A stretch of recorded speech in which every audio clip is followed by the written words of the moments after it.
देव सर्वं मम देव देव तुमेव सर्वं मम देव देव।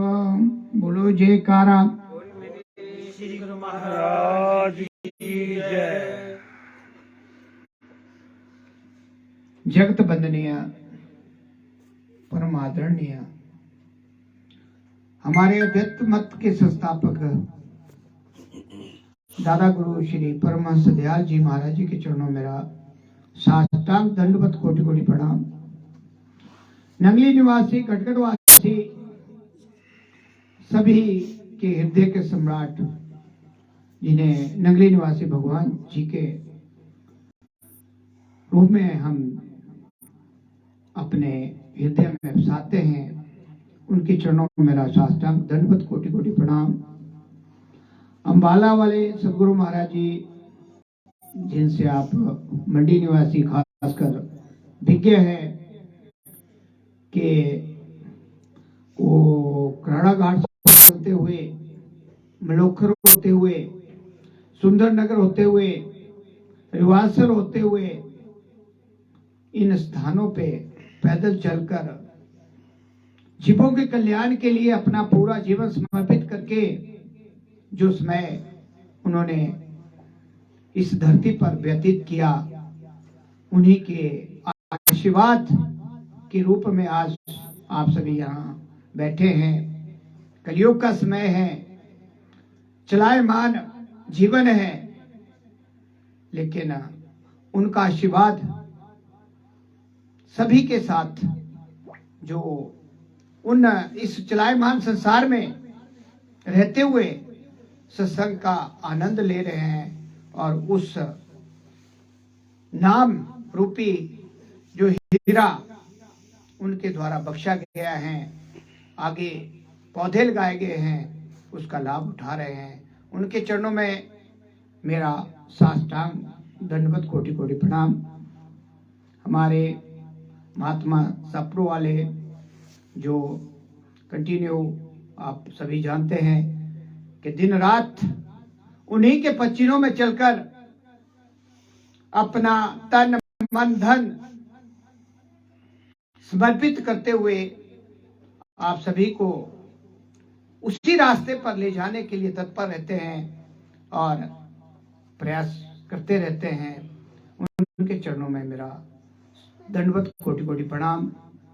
हमारे बीच आदरणीय बाई जी आए हैं, उनके साथ और भी आए हैं, उन सभी के चरणों में मेरा साष्टांग दंडवत कोटि कोटि प्रणाम। हमारे साथ आज काफी दिनों के बाद हमारे पुराने साथी, इनका अब तो नामकरण भी हो चुका है, मुझे इतना मालूम नहीं, लेकिन हम इन्हें श्री शेष सिंह जी के नाम से जानते हैं और आज आप सभी के बीच में आशीर्वाद देने के लिए आए। इनके चरणों में मेरा दंडवत प्रणाम है। साथ ही हमारे संत लक्ष्मी राम जी जो अस्वस्थ भी चल रहे थे लेकिन उसके बावजूद पहुंचे हैं, उनके चरणों में मेरा प्रणाम। बिट्टू भाई जी, हमारे काकू भाई जी 2-3 दिन से हमारे साथ ही हैं और जितनी भी यहाँ संगत जहां जहां से आई हुई है, बुजुर्ग माताएं बहनें छोटे बड़े मनमुख गुरमुख जितने भी अंदर बाहर जहां भी है, सभी को मेरा प्यार भरा जय सच्चिदानंद जी।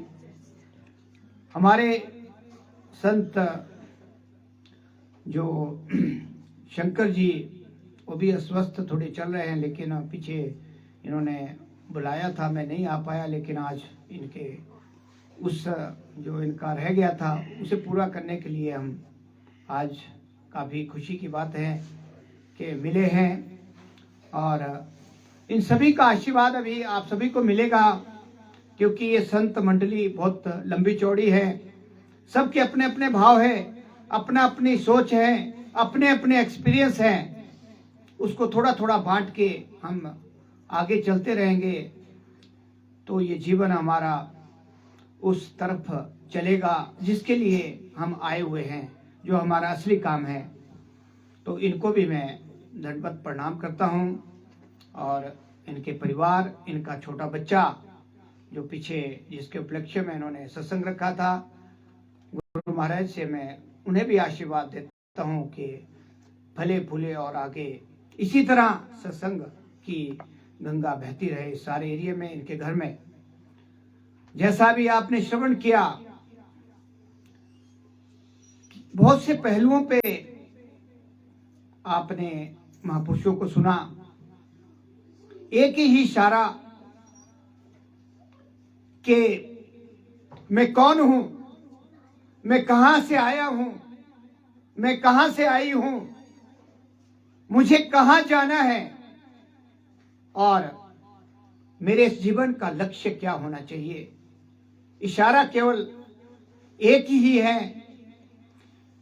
कि क्या ये जीवन खान पान, मौज मस्ती और परिवार और संसार की चकाचौंध में बिताने के लिए है, या फिर हमें जो रास्ता बताया जा रहा है महापुरुषों के द्वारा दिन रात परिश्रम करके, क्या हम उस पर अग्रसर हैं, उस पर चल रहे हैं या नहीं। ये प्रश्न केवल सत्संग में हल करने को मिलता है, बाकी कोई भी साधन हमारे पास नहीं है। संत महापुरुष आकर जगाने का काम करते हैं। नींद निशानी मौत की, उठ कबीरा जाग और रसायन छाड़ के नाम रसायन लाग। हर समय हमें जगाते हैं, जो हम गहरी नींद में सोए हुए हैं उससे जगाने के लिए महापुरुषों का आना जाना, सत्संग होना बहुत आवश्यक है।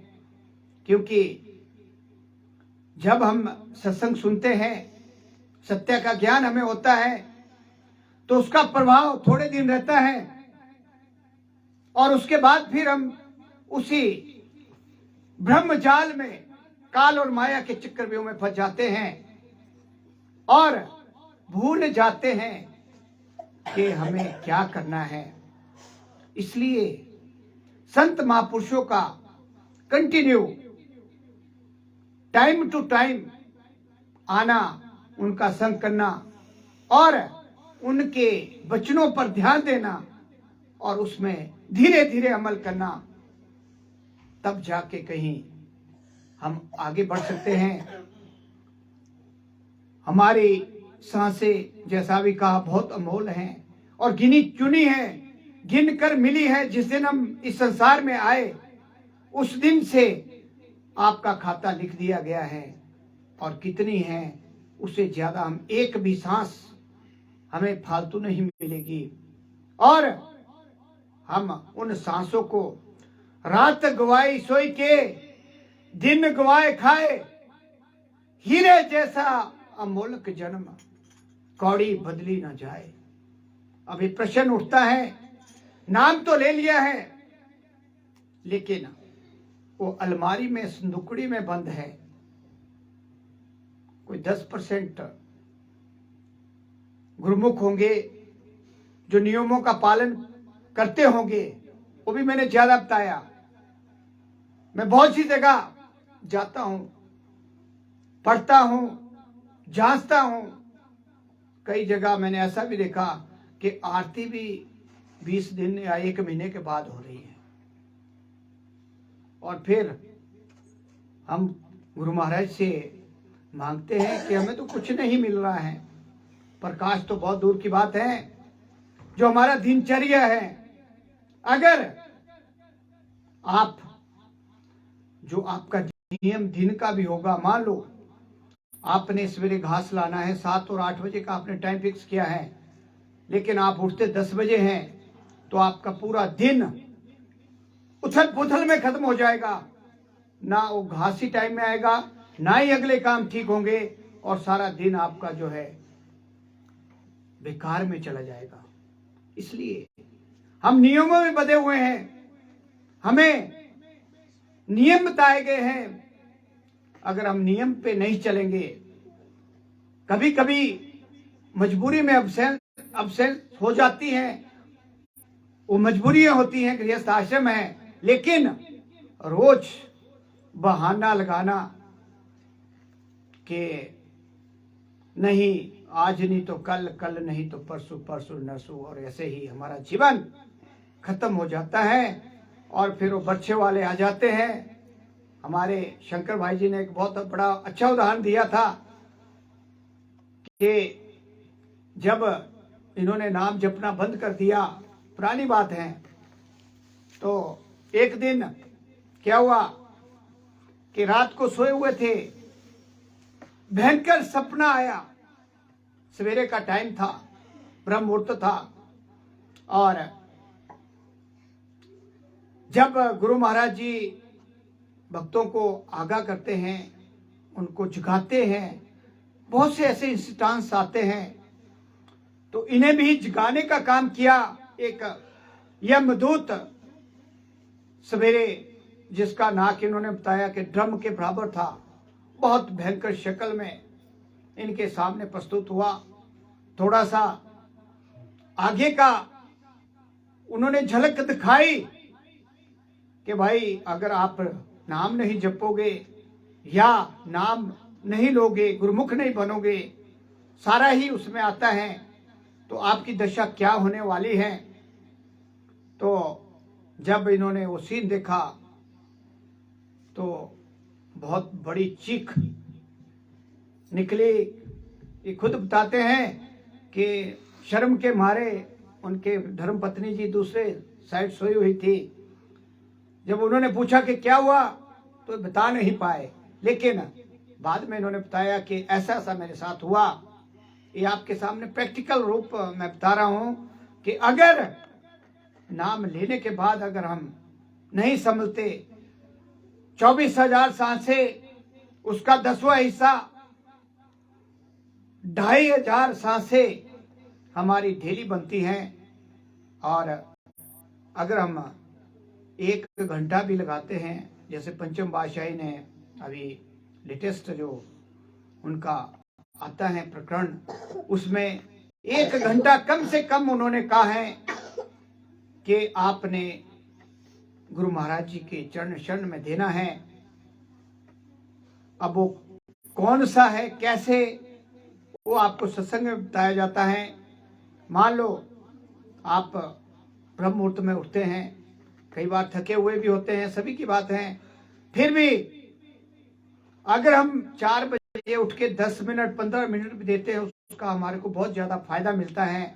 और अगर हम नाम जपते जपते सो भी जाते हैं, तो जब आपकी अगली आंख खुलती है तब तक का समय भी आपका उसमें गिना जाता है, अगर आप अभ्यास करते हैं। और इसी तरह ये तो बहुत सहज रूप है, चलते फिरते माताएं घास काट रही हैं, बजाय इसके कि 4 इकट्ठे होके एक दूसरे की चुगली तृष्णा ऊपर नीचे जो चलता है संसारिक, उनको छोड़कर सत्संग की बात करें, तो वो भी उसी किताब में लिखा जाता है, उसी कॉपी में लिखा जाता है, उसी रजिस्टर में लिखा जाता है जो असली पूंजी है।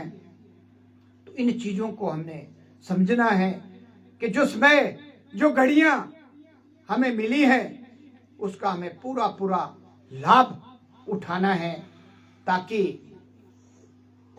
जो हमें चज मिला है, जो गुरु महाराज जी ने हम सब पे कृपा की है, बिल्ला कोई करोड़ों में एक आधा जीव होता है। आप देख लो, आज ही देख लो, आपने कितने जगह संदेश भेजे होंगे कि भाई आज सत्संग है, आप आइए, भंडारा भी खाइए, और लेकिन सभी को इजाजत नहीं है। महात्मा जी गाना गाते हैं कि उन्हीं को बुलाया जाता है, उन्हीं प्यारों को बुलाया जाता है जिसके सत्कर्म होंगे, जो सत्य के राह पर आगे चल रहा होगा। बाकियों को बैठने का यहाँ कोई अधिकार ही नहीं बनता, उसे काल इस दरवाजे से बाहर कर देता है, क्योंकि जब क्षीण होता है, हमारे जो कर्म क्षीण होते हैं, तो उसके पास चाबी होती है, और जब हमारे कर्म अच्छे हो जाते हैं, कंटिन्यूटी बन जाती है, तो फिर उसकी मजाल नहीं कि वो अंदर आने से रोकें। ऐसा हमने बहुत जगह देखा है।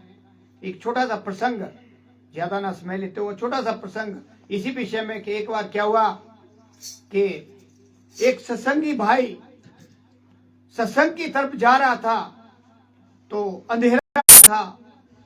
जैसे बिट्टू भाई जी वहां से चलते हैं रात को, मैंने देखा कई कई किलोमीटर पैदल चलना पड़ता है, रास्ते में तरह तरह की जगह आती है। उसी तरह एक सत्संगी जा रहा था, तो हुआ क्या कि जब कोई एक अंधेरा सा मोड़ आया, तो वहां किसी एक अदृश्य शक्ति ने उसको दबोच लिया, वहां गिरा, बुरी तरह से घायल हो गया। लेकिन संकल्प, जब हमारा संकल्प दृढ़ होगा तो हम अपने रास्ते में किसी भी मुकाम तक पहुंच सकते हैं। हमारे पास अंदर इतनी शक्ति है कि हम किसी भी मुकाम पे पहुंच सकते हैं। तो जब वो घायल हो गया, बुरी तरह से घर की तरफ मुड़ा और उसने कपड़े कुपड़े बदले, पटियां पुटियां जो भी था लगाई और फिर चल पड़ा। तो जैसे ही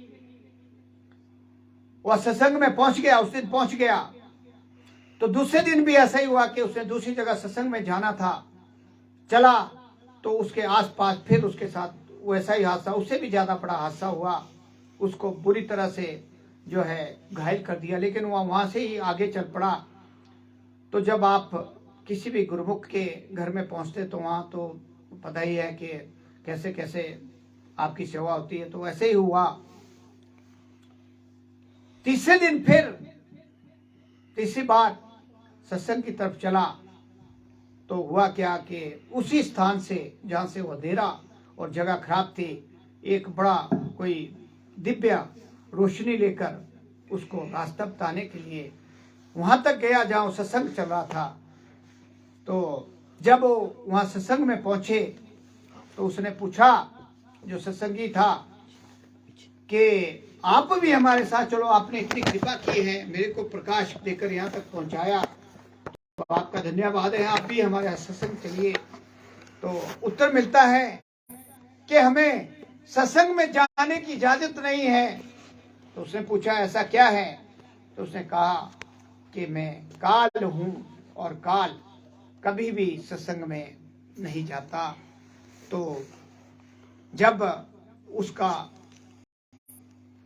जो असेस किया गया, भाई क्यों वो रोशनी लेके जाना पड़ा, जब पहले दिन था, जब उसने टक्कर मारी और वो सत्संग में पहुंचे, तो उसे सारा परिवार का जो कल्याण हो गया, परिवार उससे मुक्त हो गया काल के दायरे से।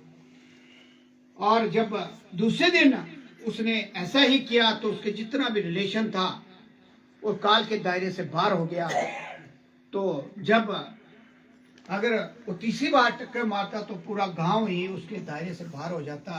तो इसलिए उसने बताया कि अगर मैं तुझे रोशनी ना करता या तुझे यहाँ नहीं छोड़ता तो ये पूरा गांव आप मेरे से छीन लेते। तो इसलिए जो काल है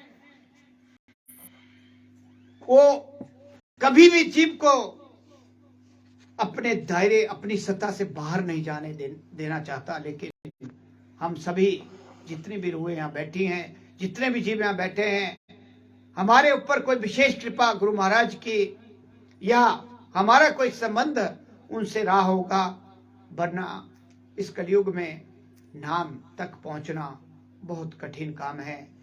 क्योंकि जो अगर आप पिछली हिस्ट्री पढ़ोगे, 17 साल बड़े धक्के खाने के बाद, बड़ी परीक्षाएं देने के बाद नाम मिलता था, और उसके बाद बहुत ज्यादा परिश्रम करना पड़ता था। लेकिन कलयुग में चट मंगनी पट गया, एक हाथ से लो दूसरे हाथ से दो, वैसा ही कर्मों का है और वैसा ही नाम का है। अगर हम प्रैक्टिस करते हैं अपने सांसों को, जो हमारे को बताया गया है काम, उसको धीरे धीरे करते हैं, तो इसमें कोई शंका ही नहीं, कोई डाउट ही नहीं कि हम अपने मुकाम तक, अपने उस निजधाम की तरफ जा सकते हैं।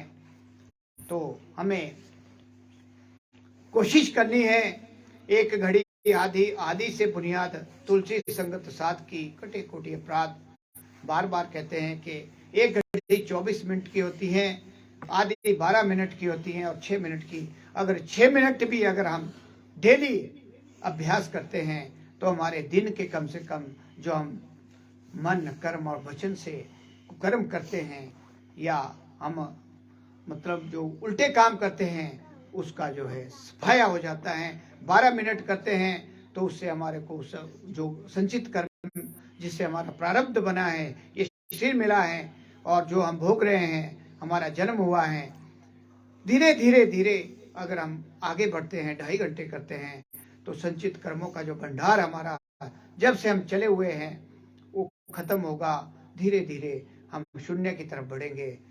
तो एक दिन ऐसा आ जाता है, पांव से रास्ता चले, सूरत हो भगवान में, हाथ तो हो काम में, दिल रहे ध्यान में, राखो तुम भगवान से मतलब, करो काम दुनिया का, रहो दुनिया में, छोड़ो आराम दुनिया का।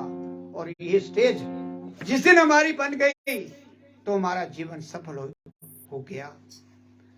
तो इसी तरह जैसे भाई साहब का भी जिक्र हुआ, उनका आज जो पुण्यतिथि जिसके उपलक्ष्य में आप सभी इस प्रयाग में नहा रहे हैं, उन्होंने थोड़े समय में जो अचीवमेंट प्राप्त की वो आपके सामने है, अभी आपका जिक्र किया। तो हमें उसी रास्ते को अपनाते हुए अपने जीवन को ऐसे बनाना है जैसे कबीर जी ने कहा है, जब तुम पैदा हुए जग हंसा तुम रोए, ऐसी करनी कर चलो, जग रोए तुम हंसो। और ऐसा एग्जाम्पल मैंने अभी अर्की में देखा, जब माता जी की डेथ हुई, 40-45 साल से गुरुमुख थे। मैं जल्दी नहीं पहुंच पाया, उस टाइम कोरोना चल रहा था, लेकिन जब हम शमशान घाट में पहुंचे तो मैं डेड बॉडी के पास गया और मैंने उनके फेस को अच्छी तरह निहारा। क्या नूर, क्या रौनक, ऐसा लग रहा था कि जैसे फूल की तरह चेहरा खिला हुआ हो और जैसे कि उनके सांस चल रहे हो। प्रैक्टिकल बता रहा हूं मैं, कोई बाहर की बातें नहीं है। तो जब मनमुख की डेथ होती है, मैंने अपना एक्सपीरियंस काफी किया है कि गोदी में ऊपर चबोड़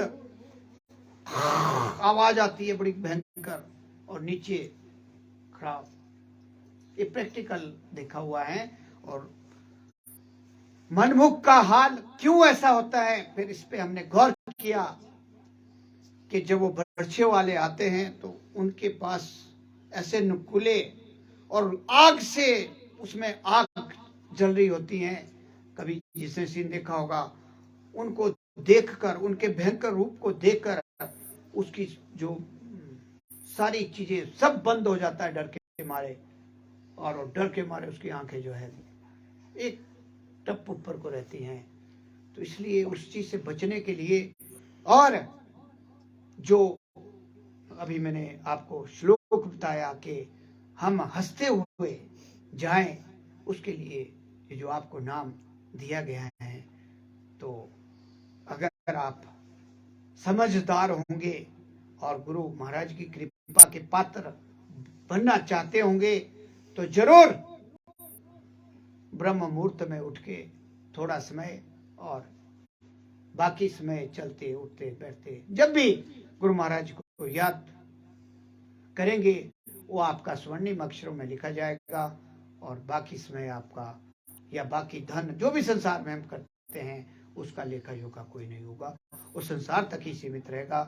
तो मैं ज्यादा समय ना लेता हुआ, क्योंकि हमारे पास महापुरुष लोग बैठे हैं, मैं अपनी वाणी को यही विराम देता हूँ और सभी से यही उम्मीद करूंगा कि जो महापुरुषों ने आपको रास्ते बताए उसमें थोड़ा थोड़ा अमल करें और अपने इस दुर्लभ जीवन को सफल बनाए, क्योंकि सांसें अनमोल हैं और गिनकर मिली है।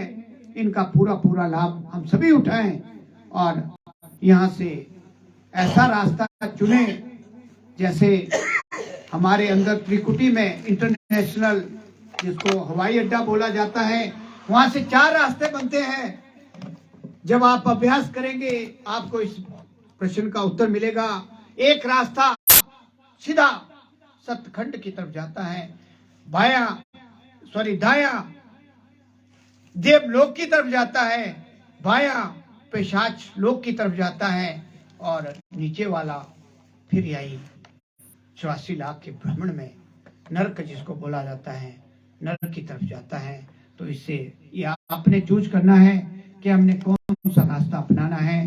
तो बोलो जयकारा महाराज की जय। बोलो श्री परमहंस दयाल जी महाराज की जय। बोलो नकली निवासी भगवान की जय। बोलो अम्बाला वाले सदगुरु महाराज की जय। बोलो सारे संतन समाज की जय। बोलो नंद कंद भगवान की जय। बोलो आज के आनंद की जय। बोलो सारी संगत की जय।